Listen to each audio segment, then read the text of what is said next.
खुश होंगे, खुशी होंगे, खुश होंगे, सुखी होंगे। आइए मेरे प्यारे बच्चों, आज हम प्रॉफिट एंड लॉस की अगली टाइप पे बढ़ते हैं, तो जल्दी से आ जाइए।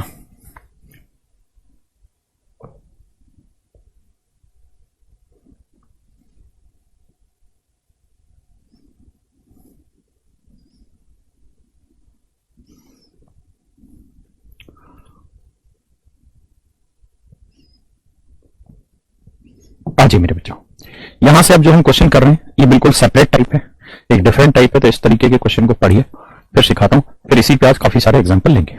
बताइए।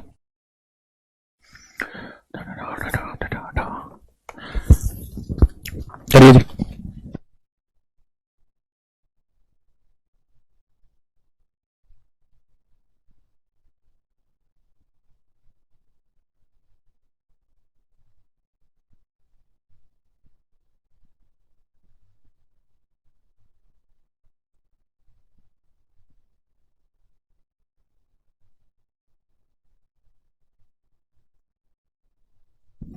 देखिए मेरे प्यारे बच्चों, ये बड़े ही यूनिक टाइप के क्वेश्चन होते हैं। यहाँ पे कह रहा है एक आदमी दो आर्टिकल ऐसे बेचता है कि पहले भी उसे 15% का लॉस होता है और दूसरे को 19% का प्रॉफिट होता है। पूरी ट्रांजेक्शन में उसे 90 रुपए का लॉस होता है। If he sell both article at same price, और दोनों आर्टिकल उस सेम कीमत पे बेचता है, then find the cost price of second article, तो दूसरी वस्तु का क्रय मूल्य ज्ञात करें। मैं इस क्वेश्चन को छोटा कर रहा हूं, नहीं छोटा कर देता, पर तो लिया ही होगा भाई आपने।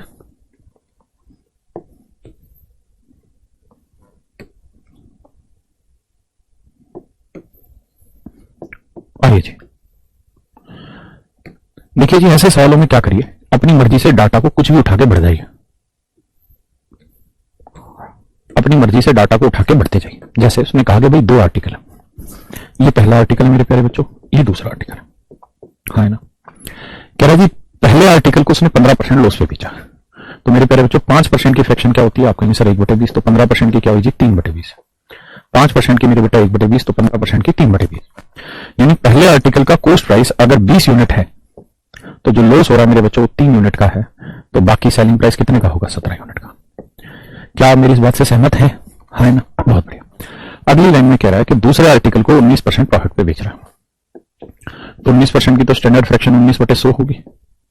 इस बात का मतलब बना कि दूसरे आर्टिकल का कॉस्ट अगर 100 है, तो प्रॉफिट 19 यूनिट का कमाया, तो सेल करेगा कितने में, 119 यूनिट में, हाँ है ना।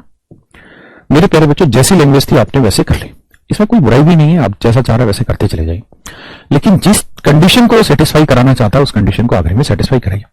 गौर से देखेंगे तो कंडीशन है इस सवाल में क्या, और वो कंडीशन ये है यदि वह प्रत्येक वस्तु को एक समान मूल्य पर बेचता है। If he sell both article at same price, यदि वो हर एक वस्तु को समान मूल्य पर बेचता है, ये बड़ी चीज है कि भाई दोनों ही वस्तुओं को सेम रेट पे बेचता है।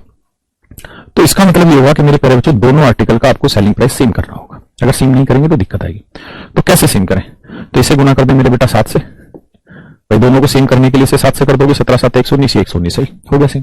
तो इसे 7 से किया तो मेरे बेटा इधर भी 7 से करना होगा, इधर भी 7 से करना होगा, हाँ है ना। किसी भाई को दिक्कत है, इस बात का मतलब ये बना कि पहले आर्टिकल का कॉस्ट अगर 140 यूनिट है, तो 140 का 15% होता है 21 यूनिट का लॉस हुआ, तो चीज बिकी 119 में। दूसरे में 100 में खरीदा, 19 का लाभ, तो चीज बेची 119 में, हाँ है ना। अगर आप बोर्ड से देखें तो जो उसने कंडीशन कही थी दोनों का सेलिंग प्राइस इक्वल, वो हमने कर दिया। तो अगर दोनों का सेलिंग प्राइस इक्वल है, तो पहले पे लॉस हो रहा है कितने का, 21 यूनिट का, और दूसरे पे प्रॉफिट हो रहा है कितने का, 19 यूनिट का। तो ओवरऑल क्या होगा मेरे प्यारे बच्चों, तो आप कहेंगे सर ओवरऑल होगा 2 यूनिट का लॉस, 2 यूनिट का लॉस, माइनस का मतलब लॉस हो रहा है, हाँ है ना। और एक्चुअली लॉस कितना कह रहा है, कुल मिला के 90 रुपए, तो 2 यूनिट रिप्रेजेंट कर रहा है मेरे बच्चों 90 रुपए, हाँ है ना।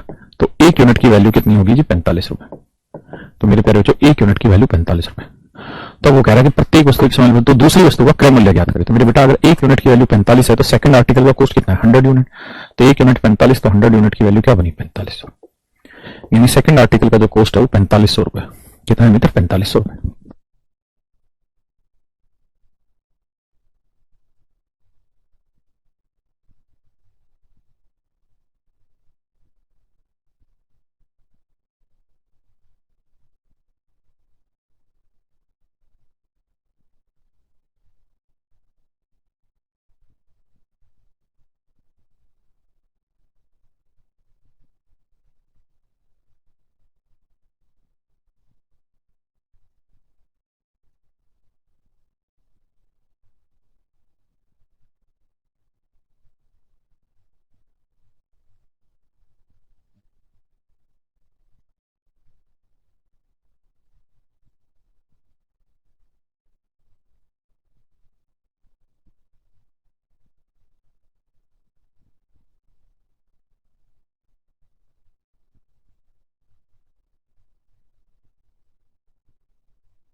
दो आर्टिकल है जी। सवाल में कह रहा है जी पहले आर्टिकल को 20% लॉस पे बेच रहा है। तो मेरे प्यारे बच्चों 20% की फ्रैक्शन हो गई 1/5, यानी पहले आर्टिकल का जो कॉस्ट प्राइस है वो अगर 5 यूनिट है तो लॉस हुआ 1 यूनिट का, तो सेलिंग प्राइस हो गया मेरे प्यारे बच्चों कितने का, 4 यूनिट का, हाँ है ना। सेलिंग प्राइस हो गया जी 4 यूनिट का। और दूसरे आर्टिकल को 60% प्रॉफिट पे बेच रहा है, मतलब दूसरे आर्टिकल को 60% प्रॉफिट, तो 20% 1/5 तो 60% की फ्रैक्शन क्या हुई 3/5। इस बात का मतलब ये हुआ कि सेकंड आर्टिकल का कॉस्ट प्राइस 5 यूनिट है तो प्रॉफिट हुआ 3 का, तो सेल कितने का करेगा, 8 यूनिट का। यहां तक हमने जैसा हमारा जी किया हमने वैसा किया। अब देखिए उसने क्या कहा, उसने कंडीशन कही कि इफ द सेलिंग प्राइस और both the article is same, कि दोनों वस्तुओं का क्रय मूल्य समान है, ना सॉरी दोनों वस्तुओं का विक्रय मूल्य समान है। कह रहे हैं ना दोनों वस्तुओं का विक्रय मूल्य समान है, यानी दोनों आर्टिकल का सेलिंग प्राइस सेम करना है, तो बेटा करो सेम। तो इसे किससे गुना करें, 8 है, इसे 8 बनाने के लिए 2 से गुना करना, इधर भी 2 से इधर भी 2 से। अब आगे क्या कह रहा है, कह रहा है जी उनके क्रय मूल्यों में 3200 रुपए का अंतर है। तो बेटा पहले आर्टिकल का सीपी कितना होगा जी 10 यूनिट, दूसरे आर्टिकल का सीपी कितना होगा जी 5 यूनिट, तो दोनों में डिफरेंस कितना है 10 और 5 में 5 यूनिट का। तो 5 यूनिट रिप्रेजेंट कर रहा है मेरे भाई 3200 रुपए को। तो 1 यूनिट की जो वैल्यू आई वो आई 5 × 30 और 5 × 20 640 रुपए। 1 यूनिट की वैल्यू आ गई 640 रुपए। तो पूछा प्रत्येक वस्तु का विक्रय मूल्य बताओ, तो मेरे बेटा हर एक आर्टिकल का सेलिंग प्राइस कितना है 8 रुपए। तो selling price of each article is 8 unit and 1 unit is equal to 640। तो 8 यूनिट की वैल्यू 8 × 640, 8 × 32, 8 × 48 होती 51। सो आंसर शुड बी 5120, 5120 जी।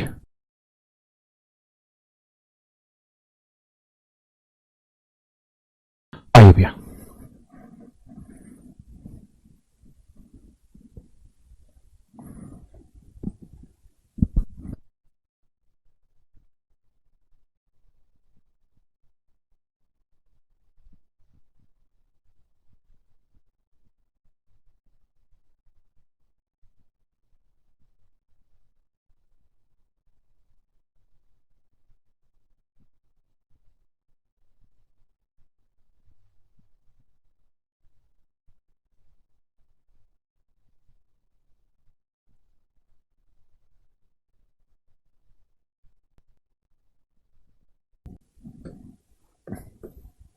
मैं इसे छोटा कर दे रहा हूं।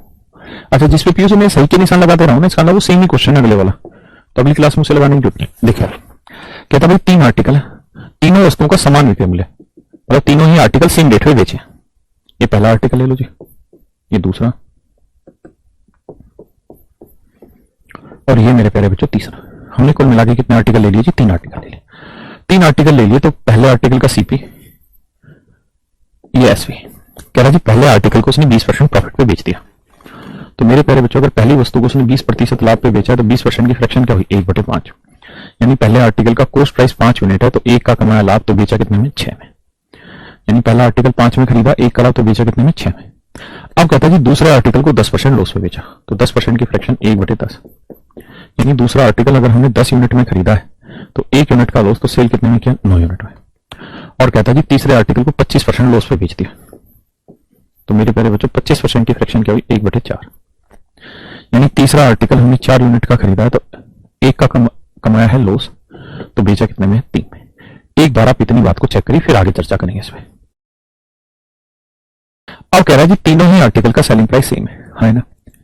अगर तीनों ही आर्टिकल का सेलिंग प्राइस सेम है तो बेटा कैसे सेम करो इनको बताओ। तो आप कहोगे सर 6, 9 और 3 का एलसीएम ले लो, क्या है जी 18, तो 18 बनाने के लिए इसे कितने 3 से, इसे सर 2 से, इसे 6 से, 6 × 18, 9 × 18, 6 × 18। इसका फायदा ये हुआ कि तीनों को 6 से गुना करने से सर फायदा ये मिल गया कि तीनों का सेलिंग प्राइस सेम हो गया 18, 18, 18।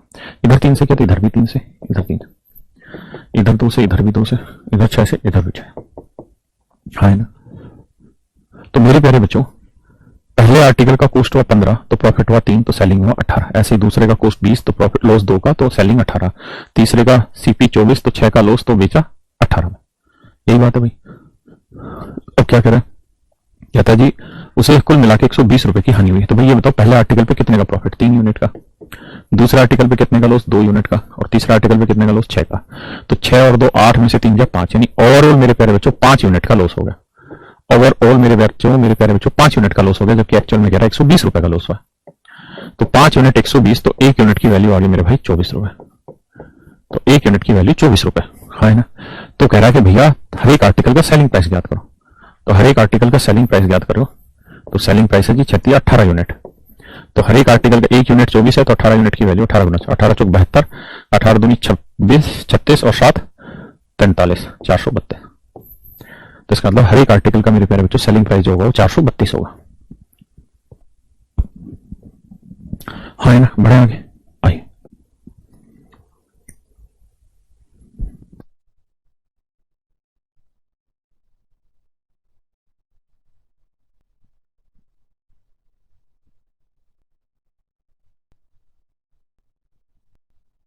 हाँ? लेकिन कहनी ये कह रहा है, कह रहा है कि दोनों को सेम रेट पे बेचता है, पहली को भी 1710 बेचा, दूसरी को भी 1710 बेचा, लेकिन पहली वस्तु का क्रय मूल्य दूसरे तो ज्ञात कीजिए। आइए, तो भाई पहले आर्टिकल को 10% लॉस पे बेचा, तो 10% की मेरे प्यारे बच्चों कहानी क्या हुई? आप कहेंगे कि 10% की कहानी 1/10 यानी अच्छा, एक व्यक्ति ने 1700 रुपए में दो वस्तुएं बेची, समान पे नहीं बेची, कहता 1710 रुपए में कुल मिला के दो चीजें बेची। तो पहला आर्टिकल 10 का खरीदा, 1 यूनिट का लॉस, तो बेचा कितने में? 9 में। हाँ है ना, बेचा कितने मेरे भाई? 9 यूनिट में। कहते जी दूसरे आर्टिकल को 25% प्रॉफिट पे बेचा, तो 25% की फ्रैक्शन 1/4 यानी दूसरे आर्टिकल का कॉस्ट 4 यूनिट है, तो एक की खरीद मतलब एक कला, तो बेचा कितने में? 5 यूनिट में। अब सवाल में वो ये कह रहा है कि भाई पहले आर्टिकल का जैसा कहा वैसा उठा लिया, अब जो उसकी कंडीशन है उसे सेटिस्फाई करो। कह रहा है पहली वस्तु का तो क्रय मूल्य और दूसरी वस्तु का विक्रय मूल्य बराबर है। कह रहा है cost price of first article is equal to selling price of second article. तो सेकंड आर्टिकल का तो सेलिंग प्राइस ले लो ये वाला, और फर्स्ट आर्टिकल का कॉस्ट प्राइस ले लो। कह रहा जी दोनों बराबर करने हैं। कैसे करें भाई बराबर? बताओ। तो 5 है 10 है, कैसे बराबर किया जाए? तो सर इसे 2 से गुना कर दो, तो ये 10 हो गया 10, तो 2 से इधर किया तो यहाँ पे भी करना पड़ेगा, यहाँ पे भी, तभी तो 4 दूनी 8 का 25% क्या बना? 2, और 8 में 2 जोड़ोगे तो बेचोगे कितने में? 10। हाँ है ना। अब आप देख रहे हैं कि दोनों आर्टिकल का जो पहले का कॉस्ट है तो दूसरे का सेलिंग है वो सेम आ गया। अब मेरे बेटे ये बताओ कि पहला मतलब टोटल सेलिंग प्राइस कितना हुआ दोनों का? टोटल एसपी, तो पहले का एसपी कितना हुआ जी? 9 यूनिट, दूसरे का एसपी क्या हुआ जी? 10 यूनिट। तो दोनों आर्टिकल का कुल मिला के सेलिंग प्राइस कितना हुआ मेरे प्यारे बच्चों? 19 यूनिट। भाई पहले का सेलिंग प्राइस 9, दूसरे का 10, तो 10 और 9 19 यूनिट, और दोनों आर्टिकल का सेलिंग प्राइस है कितना? 1710 रुपए। तो 1 यूनिट की वैल्यू 19 में 171, 90 रुपए। हाँ है ना। तो पूछ रहा है क्या कि भाई बताइए उसका प्रॉफिट या लॉस क्या हुआ? तो पहले आर्टिकल में मेरे प्यारे बच्चों 1 यूनिट का लॉस है, तो दूसरे आर्टिकल पे 2 यूनिट का प्रॉफिट है। तो 1 का लॉस, 2 का प्रॉफिट, अभी भी ओवरऑल क्या बना? 1 यूनिट का प्रॉफिट बना। हाँ है ना। और 1 यूनिट कितना है? 90 रुपए। तो इसका मतलब 90 रुपए का लाभ हुआ है कहीं ऑप्शन में? ये राजी C option is your right and correct answer. हाँ ना। 54 की बात की क्वेश्चन मिस है भाई है? पढ़िए बच्चे एक बार, 2 क्वेश्चन और हैं इस टाइप के, वो भी करा रहा हूं, तब तक आप इतना पढ़िए।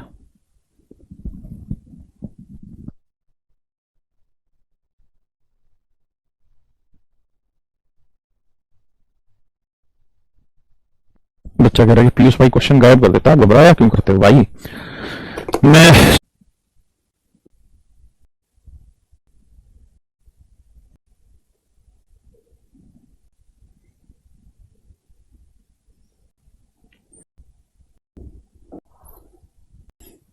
आइए मेरे भैया, ठीक है देखिए यार, पढ़ते हैं सवाल को।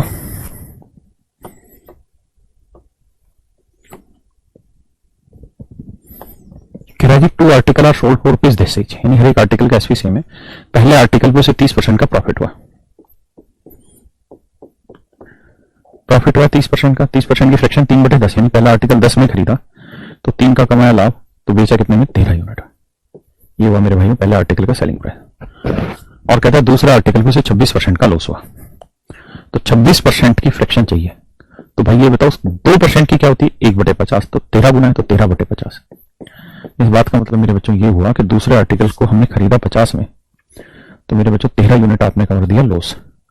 50 में 13 यूनिट आपने कर दिया जी लॉस। हाँ है ना। तो भैया बेचा कितने में? 50 में 13 हो गया 37, तो दूसरा बिका 37। और कह ये रहा है कि दोनों ही आर्टिकल का जो सेलिंग प्राइस है वो सेम है।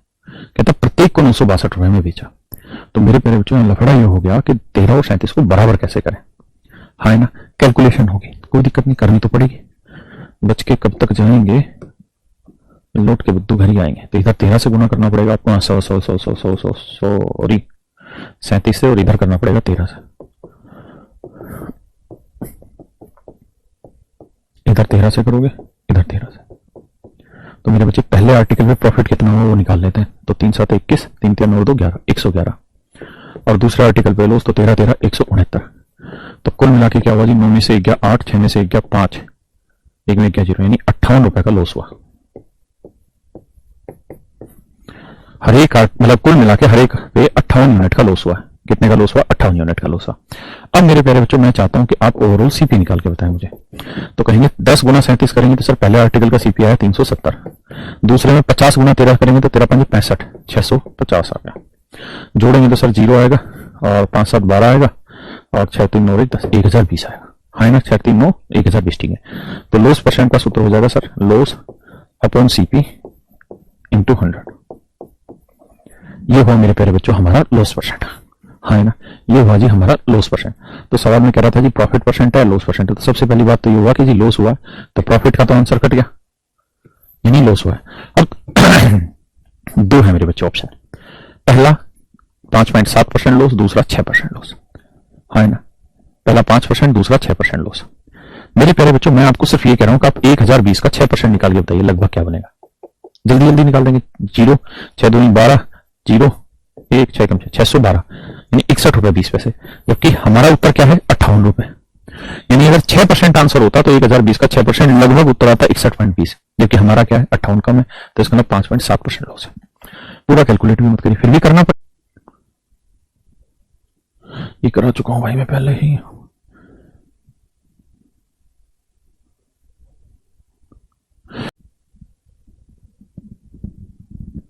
करिए मेरे प्यारे बच्चों।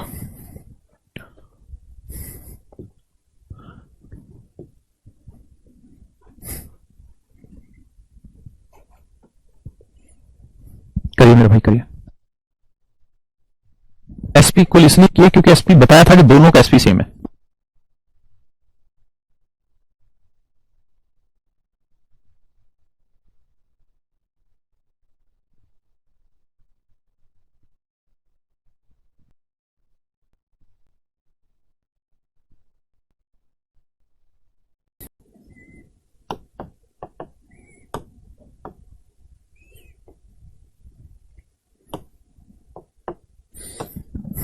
कह रहे ग्रामीण व्यक्ति ने एक बकरी और एक भेड़ एक साथ 14,250 रुपए में खरीदे। एक बकरी है और एक भेड़ है।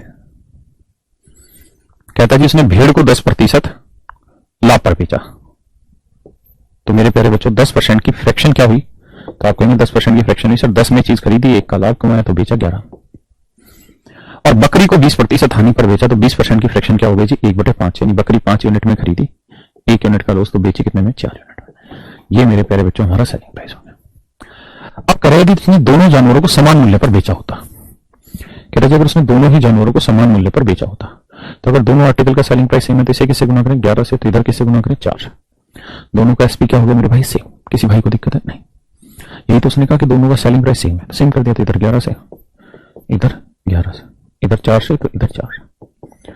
इसका मतलब ये हुआ कि पहले आर्टिकल यानी बकरी का जो कॉस्ट प्राइस है वो 11.55 है, तो भेड़ का जो कॉस्ट प्राइस आएगा वो आएगा 10 + 40 है ना।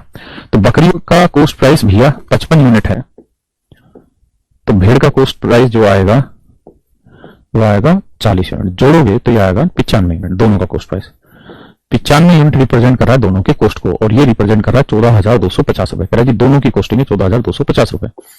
तो 1 यूनिट की वैल्यू कैसी? 14,250 बटे 95। हाँ ना मेरे भाई। अब अगर आप इसे गौर से देखेंगे तो यहाँ 100 लिखा होता तो ये 1500 बनता, एग्जैक्ट 75, ठीक है, सेट आ रहा। तो 15 से काटोगे 15 में 75, 15 में 135 और 7 142 है ना। तो ये आएगा 15 से जाएगा और 1 0 लगा होगा तो 150। तो 1 यूनिट की वैल्यू आ गई मेरे बच्चों 150। 1 यूनिट की वैल्यू 150। अब कह रहा है कि सस्ते जानवर का क्या मूल्य बताओ। तो बेटा बकरी तो 55 यूनिट की थी, भेड़ 40 यूनिट की, तो सस्ता कौन सी? भेड़। तो 1 यूनिट की वैल्यू कितनी जी? 150। तो 40 यूनिट की कितनी? तो 15 चौको 60, 6000। यानी मेरे प्यारे बच्चों सस्ता जो जानवर हो 6000 रुपए का है। आंसर 6000 आएगा, गलत लिखा हुआ है ऑप्शन में, ये 6000 होगा।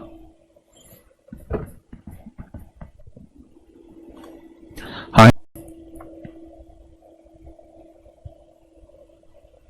ये पहले हो चुका था।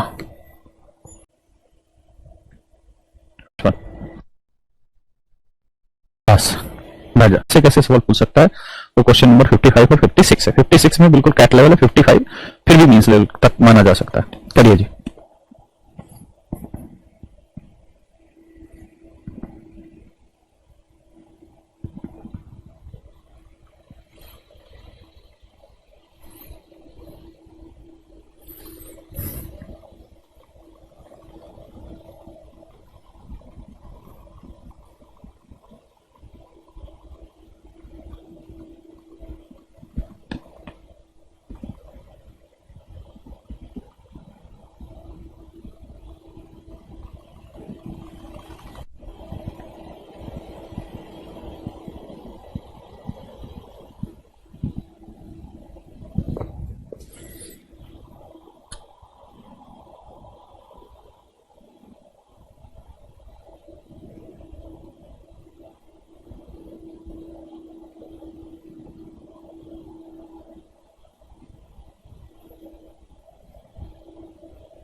आइए मेरे प्यारे बच्चों, देखिए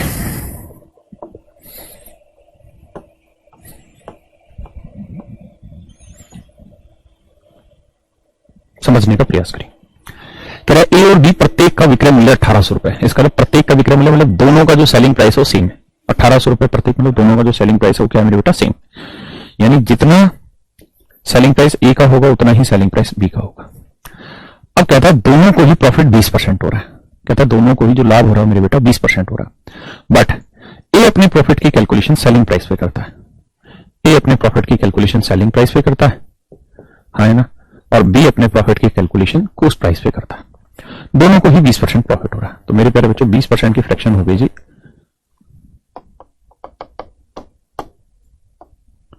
तो मेरे प्यारे बच्चों 20% जो है इसकी फ्रैक्शन हो गई 1/5। इस बात का मतलब ये बना कि ए के लिए इस आर्टिकल का सेलिंग प्राइस 5 यूनिट है, तो 5 का 20% जो हुआ वो कितना हुआ, 1 यूनिट। तो 5 का 20% 1 यूनिट प्रॉफिट हुआ, तो कॉस्ट कितना हुआ, 4। मतलब 5 में कोई चीज हमने बेची, 1 का लाभ कमाया, तो खरीदी कितने में होगी, 4 में। 5 में कोई चीज बेची, 1 का लाभ कमाया, तो खरीदी कितने में होगी, 4 यूनिट में। और कहता है बी भी अपने आर्टिकल को 20% प्रॉफिट पे 20% प्रॉफिट पे बेचता है, लेकिन बी अपने प्रॉफिट की कैलकुलेशन करता है सीपी पे। मतलब सीपी 5, तो 1 का लाभ कमाएगा, तो बी अपनी चीज को कितने में बेचेगा जी, 6 में। तो बी ने 5 में खरीदा, 1 का लाभ, तो बेचा कितने में, 6 में। अब कहानी या लड़ाई ये है कि सवाल ने कहा कि दोनों ही आर्टिकल का सेलिंग प्राइस क्या है मेरे बेटा, सेम है। अगर दोनों ही आर्टिकल का एसपी सेम है तो सेम करो। तो इसे किससे गुना करो, 6 से, इसे जी 5 से। तो इधर 6 से, इधर 6 से।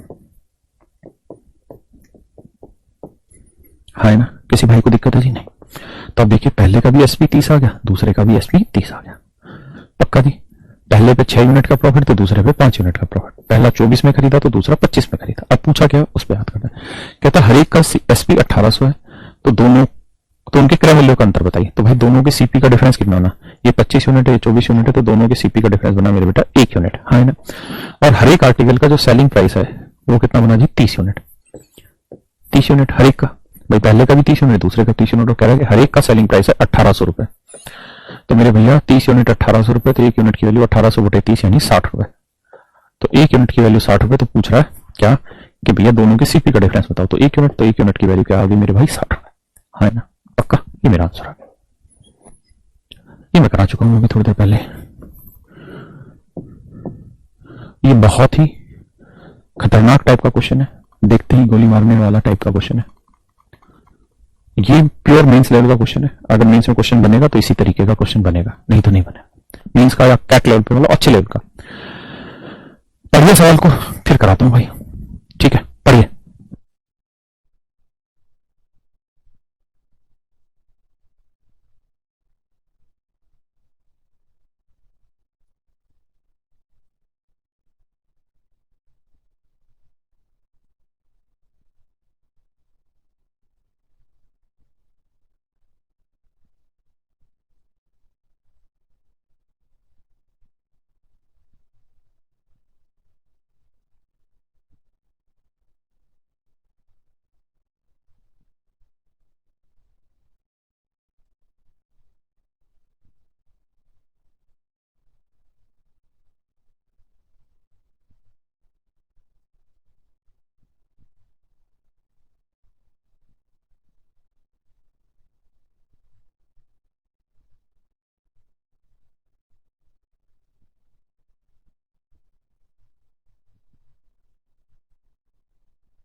मैं तो पहले क्यों नहीं बता रहा, माफ करना बच्चों, मैंने इसको सोल्व कराया सर, आवाज चली गई थी। क्यू इक्वल टू दिस, तो इसे सोल्व किया, 3 एकम 3, 3 चौक 12 यानी 123, 123, 123 में 2 जोड़ा 125 बटे 3% ऑफ पी, तो 125 बटे 3% परसेंट वाला 100, तो 25 5 125, 25 चौक 100, तो 5 बटे 12, क्यू बराबर 5 बटे 12 पी। पहली बात तो आप ये समझ लीजिए, फिर इसके बाद आगे कहानी की पे चर्चा करते हैं, है ना। अब आ रही होगी साउंड, टेंशन ना लो। अब देखिए मेरे भाई,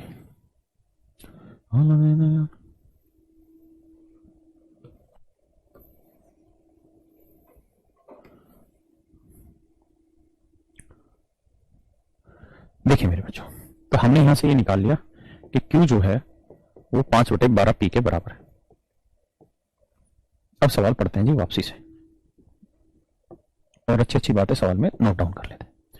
कह रहा है A and B purchase an article at same price. सबसे पहली बात ये समझिए कि ए और बी दोनों ने एक आर्टिकल सेम प्राइस पे खरीदा। ए और B purchase an article at same price, यानी ए के लिए उस आर्टिकल का जो कॉस्ट होगा वही बी के लिए भी उस आर्टिकल का कॉस्ट होगा। यानी सवाल में कह रहा है कि दोनों के लिए, दोनों के जो कॉस्ट है वो क्या है, सेम है। कह रहा है ए के लिए जो कॉस्ट होगा वही कॉस्ट बी के लिए भी होगा। मेरी बात समझ रहे हैं? यानी मैं और देसी भाषा में कहूं तो ए ने अगर वो आर्टिकल एक्स में खरीदा है तो मेरे बेटा बी ने भी वो आर्टिकल एक्स में ही खरीदा है, हाँ ना। अब और आगे पढ़ते हैं प्राइस। अब यहां से later, later on C purchase both article at same price of ₹240 each from A and B. कहता है बाद में सी ने ये दोनों ही आर्टिकल ए और बी से खरीद लिए 240 में। मतलब सी कोई बंदा होगा, इसने ए से भी ये वाला आर्टिकल 240 में खरीद लिया और बी से भी ये आर्टिकल 240 में खरीद लिया। आप सिर्फ इतनी बात पढ़िए और फिर बताइए कि क्या ऑब्जर्वेशन है आपकी। इतनी चीज पढ़ के क्या ऑब्जर्वेशन नजर आई आपके?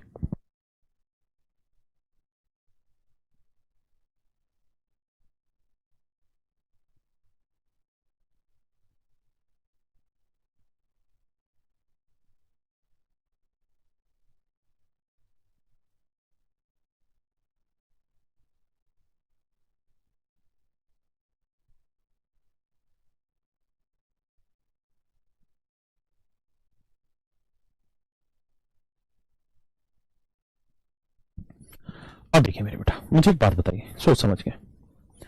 मान लो यार ए और बी दो आदमी हैं और ए ने भी कोई आर्टिकल 2000 रुपए में खरीदा और बी ने भी मेरे बेटा वही आर्टिकल 2000 रुपए में खरीदा, और मैं कह रहा हूं ए ने भी वो आर्टिकल 2500 रुपए में बेच दिया और बी ने भी वही आर्टिकल मेरे प्यारे बच्चों 2500 रुपए में बेच दिया। कहता है कि दोनों ने सेम रेट में खरीदा, दोनों ने सेम रेट में बेच दिया। तो इतनी बात से आपकी क्या ऑब्जर्वेशन निकल के आती है? तो आप ये कहिए अगर सर सेम रेट में खरीदा है और सेम रेट में बेचा है तो इसका मतलब इनका जो डिफरेंस होगा वो दोनों जगह क्या होगा, सेम होगा। इनका जो डिफरेंस होगा सर वो दोनों जगह सेम होगा। अगर दोनों जगह प्रॉफिट है तो दोनों जगह प्रॉफिट सेम होगा, लॉस है तो दोनों जगह लॉस सेम होगा। अगर इस सवाल की बात करें तो दोनों का सीपी सेम, दोनों का एसपी सेम, तो इसका मतलब सर दोनों जगह अमाउंट ऑफ प्रॉफिट सेम होगा। जितना प्रॉफिट अमाउंट का यहां होगा उतना ही अमाउंट ऑफ प्रॉफिट यहां होगा, है ना। यानी मैं इस बात को यहां कह देता हूं, क्या कह देता हूं, कह दूं तुम्हें या चुप रहूं, दिल में मेरे आज क्या है पूछो तो जानूं। ए is basically equal to amount of profit of B। मतलब जितना ए ने प्रॉफिट कमाया होगा उतना ही प्रॉफिट बी ने कमाया होगा। हम यहां से इतनी बात समझ पाए, है ना। तो बेसुरा, पिंकी कह रही बेसुरा। अब और आगे आते हैं। तो यहां से हमने दो ऑब्जर्वेशन देखी। पहले हमने सवाल पढ़ा, पहले सवाल में पढ़ा तो पहली लाइन में कहा कि दोनों का कॉस्ट सेम है, पढ़ लिया। फिर कह रहा जी दोनों को सी ने परचेज कर लिया ए और बी से 240 में। उसके बाद हमने देखा कि दोनों का सीपी सेम है, दोनों का एसपी सेम है। तो फिर हमने बताया कि अगर ऐसी कंडीशन होगी तो दोनों जगह अमाउंट ऑफ प्रॉफिट भी सेम आना चाहिए। वो बात भी समझ में आई। अब उससे आगे पढ़ेंगे तो कह रहा है but the profit percent of A was P percent while profit percent of B was Q percent. मतलब ए का जो प्रॉफिट परसेंट है, ए को जो प्रॉफिट हुआ है वो पी परसेंट हो रहा है और बी को जो प्रॉफिट हुआ है वो क्यू परसेंट हो रहा है। ऐसे कैसे हो सकता है? कोई नहीं, भाषा पढ़ने से ही समझ आएगा। कहता है but the profit percent of A was P percent and while profit percent of B was Q percent since B calculate his profit on SP. कहता है बी जो है वो अपने प्रॉफिट की कैलकुलेशन सेलिंग प्राइस पे करता है। यानी मेरे प्यारे बच्चों बी जो क्यू परसेंट प्रॉफिट निकाल रहा है वो किस पे निकाल रहा है? सेलिंग प्राइस पे। किस पे? सेलिंग प्राइस पे। और ए के बारे में कुछ नहीं रखा तो प्रॉफिट हमेशा ही सीपी पे निकलता है, प्रॉफिट निकलता हमेशा सीपी पे। लेकिन अगर कुछ विशेष बात कह दे तो जो बात वो कहेगा उस पर काम करना पड़ेगा, है ना। अब मेरे बेटा एक बात बताओ, अगर मैं ये कहूं कि यहां ये वाला जो बंदा है ये तो अपने प्रॉफिट की कैलकुलेशन कर रहा है जी एसपी पे और ये बंदा कर रहा है सीपी पे। तो बताओ प्रॉफिट परसेंट क्या होता है? आप कहेंगे कि देखिए यहां 500 का प्रॉफिट हुआ, लेकिन यहां सीपी पे कैलकुलेट हो रहा है, तो 500 का लाभ 2000 पे, तो 100 पे कितना? 5 चौक 20, 1/4 यानी 25% प्रॉफिट हुआ। यहां 500 का प्रॉफिट हुआ है किस पे? 500% का नहीं, 500 का। यहां 500 का प्रॉफिट है, लेकिन कैलकुलेट किस पे कर रहा है? सेलिंग प्राइस पे। तो 500 का प्रॉफिट कैलकुलेट कर रहा है बाबू सेलिंग प्राइस पे, यानी 2500 पे, तो 100 पे कितना? तो 5 एकम 5 5 25, 1/5 यानी 20%। तो मेरे बच्चों यहां प्रॉफिट हुआ 20%, यहां प्रॉफिट हुआ 25%। इसका मतलब क्या हुआ कि प्रॉफिट परसेंट डिफरेंट होगा। क्यों? क्योंकि यहां सीपी पे प्रॉफिट कैलकुलेट हो रहा है, यहां एसपी पे कैलकुलेट हो रहा है। अगर दोनों जगह प्रॉफिट सीपी पे कैलकुलेट होता तो सेम उत्तर आता, दोनों जगह एसपी पे कैलकुलेट होता तो भी सेम आता, लेकिन एक जगह सीपी एक जगह एसपी। अगर दोनों का बेसिक कैलकुलेशन का तरीका बदलोगे तो अमाउंट ना प्रॉफिट परसेंट का भी वैल्यू चेंज होगी, है ना? ऐसे ही हमारे वाले सवाल में वो ये कह रहा था कि भाई यहां जो प्रॉफिट कैलकुलेट हुआ है वो हुआ है सीपी पे, यानी ए को जो प्रॉफिट हुआ है वो एक्स का पी परसेंट हुआ है, और बी को जो प्रॉफिट हुआ है वो 240 का क्यू परसेंट हुआ है, 240 का क्यू परसेंट हुआ है ना मेरे भाई? अब बाबू मेरे काटपीट मचाएंगे, 200 से 100 हटाएंगे, तो एक्स इंटू पी 240, क्यू की वैल्यू वहां से उठा लो जो दे रखी थी, कैलकुलेट की थी 5/12 पी, 5/12 पी। अब देखिए जी, पी से बाबू पी कटा, 12 दूनी 24, 20 आया, तो एक्स की वैल्यू आई 20×100। इसका मतलब ये हुआ मेरे प्यारे बच्चों कि ए हो या बी हो, दोनों का जो कॉस्ट है वो कितना है? 100 रुपीज। यानी ए ने भी वो आर्टिकल 100 में खरीदा और बी ने भी वो आर्टिकल 100 रुपीज में खरीदा। पहले आप इतनी बात समझिए, पीजिए, फिर चर्चा आगे बढ़ाएंगे, क्योंकि जल्दबाजी हमारा उद्देश्य नहीं है, हमारा उद्देश्य है एक्यूरेसी।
और बेटा अब आगे बढ़ते हैं भैया यहीं से। आके उठी मोहम्मद ने अंगड़ाई ली दिल में। तो देखिए मेरे प्यारे बच्चों, हमें यहां से ये पता चल गया भैया कि ए ने ये चीज कितने में खरीदी और बी ने ये चीज कितने में खरीदी। अब मैं आपसे जानना चाह रहा हूं ए के लिए कि ए ने आर्टिकल कितने में खरीदा। आप कहेंगे जी 100 रुपए में खरीदा। ए ने इस चीज को बेचा कितने में? तो कह रहा है जी 240 रुपए में बेचा। भाई ए ने भी 240 में बेचा और बी ने भी, तो 240 में बेचा। कितने का प्रॉफिट हुआ? 240 में से 100 घटाएंगे, 140 रुपए का प्रॉफिट हुआ। तो सर प्रॉफिट परसेंट क्या होगा? तो सर प्रॉफिट परसेंट होगा 140 का प्रॉफिट किस पे? 100 पे। तो 100 पे कितना? तो आंसर आएगा 140%। इसका मतलब मेरे बच्चे ए को 140% का प्रॉफिट, और यहां कह रहा था पी परसेंट का, तो मेरे बेटा पी परसेंट की जो वैल्यू आ गई वो 140% आ गई। क्या आप इतनी बात से सहमत है कि ए को जो प्रॉफिट बता रहा था पी परसेंट, वो पी परसेंट बेसिकली 140% था, क्योंकि 100 पे 140% निकालोगे 140 का लाभ लेके 240 में चीज बेच दी, है ना। अब कह रहा जी 240 रुपए में ये चीज किसने खरीदी बेटा? सी ने। भाई यही बात कह रहा था ना। आके उठी मोहब्बत ने अंगड़ाई ली दिल का सोना।